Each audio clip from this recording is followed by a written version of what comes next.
नमस्कार। आज के इस दिलचस्प विश्लेषण में आपका स्वागत है। देखिए, इंटरनेट पर तो हम रोज ही अनगिनत मीम्स देखते हैं, राइट? लेकिन जरा सोचिए, क्या कोई मीम एक पूरा का पूरा राजनीतिक आंदोलन बन सकता है? आज हम एक ऐसे ही कमाल के टॉपिक पर बात करने वाले हैं, कॉकरोच जनता पार्टी। नाम सुनकर थोड़ी हंसी आ रही होगी, है ना?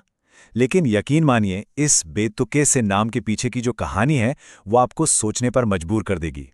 तो चलिए इस अनोखी घटना की गहराई में चलते हैं और समझते हैं कि कैसे महज एक मजाक एक बहुत ही संगठित राजनीतिक विरोध में बदल गया।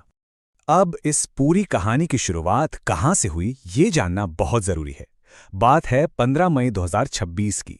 सुप्रीम कोर्ट में एक सुनवाई चल रही थी।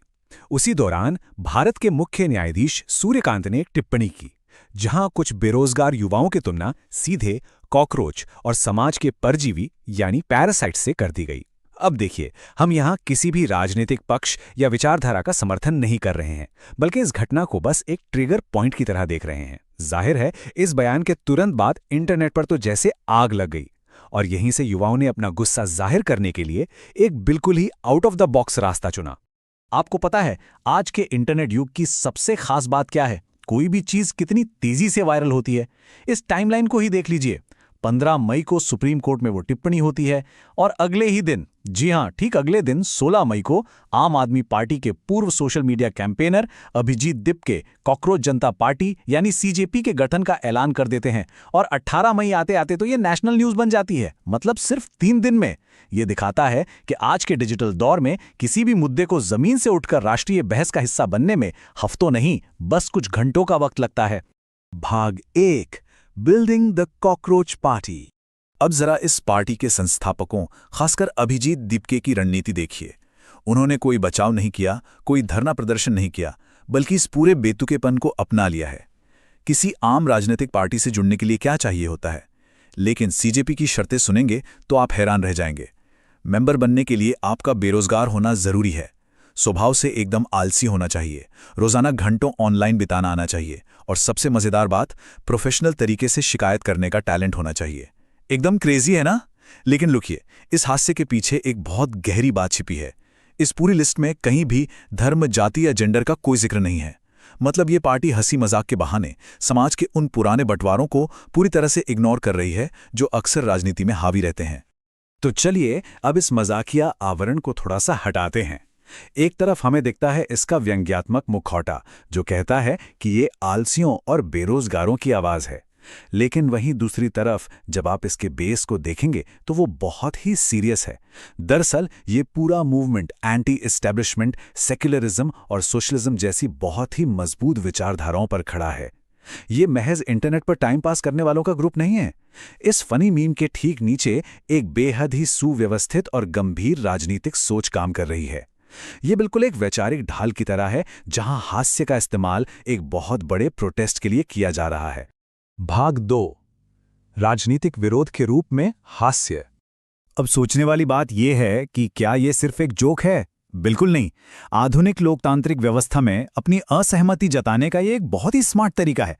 जब युवाओं को लगता है कि सिस्टम उनकी सुन नहीं रहा है, तो यह तीखा तंज एक बहुत बड़ा हथियार बन जाता है।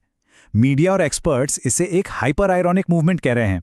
इसका सीधा सा मतलब यह है कि युवाओं के अंदर का जो असली गुस्सा और फ्रस्ट्रेशन है ना, उसे सीधे तौर पर निकालने के बजाय एक्सट्रीम लेवल के तंज और मीम्स के जरिए बाहर लाया जा रहा है।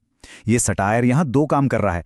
पहला, ये युवाओं को सीधे टकराव से बचाने वाली ढाल है, और दूसरा, ये एक ऐसी दोधारी तलवार है जो सीधे सत्ता और व्यवस्था से कड़े सवाल पूछ रही है। भाग 3, वास्तविक नीतिगत मांगें।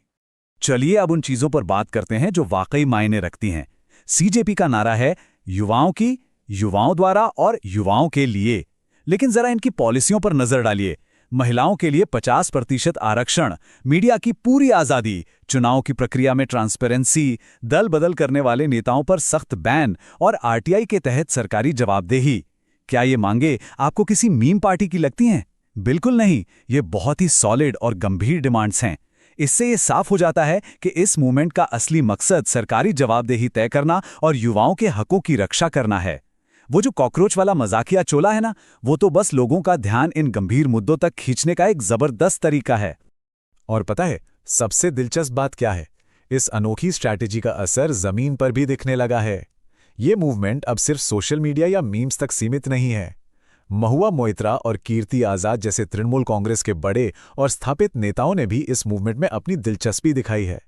जरा सोचिए, जब देश के मुख्य धारा के राजनेता एक मीम आधारित मूवमेंट को नोटिस करने लगें और उससे जुड़ने की बात करें, तो इसका मतलब है कि ये मजाक और गंभीर नीतियों का कॉम्बिनेशन रियल पॉलिटिक्स में लहरें पैदा कर रहा है। इंटरनेट से शुरू हुई ये चिंगारी अब जमीनी हकीकत बन रही है। तो इस पूरे विश्लेषण के बाद हमारे सामने एक बहुत बड़ा और सोचने पर मजबूर कर देने वाला सवाल खड़ा होता है। मई 2026 में ही ऐसी खबरें आने लगीं कि ये पार्टी बिहार के बांकीपुर विधानसभा उपचुनाव में अपना कैंडिडेट भी उतार सकती है। तो असली सवाल ये है, क्या इंटरनेट के कुछ मीम्स और व्यंग्य से शुरू हुआ कोई मूवमेंट वाकई में जमीनी स्तर पर कोई चुनावी बदलाव ला सकता है?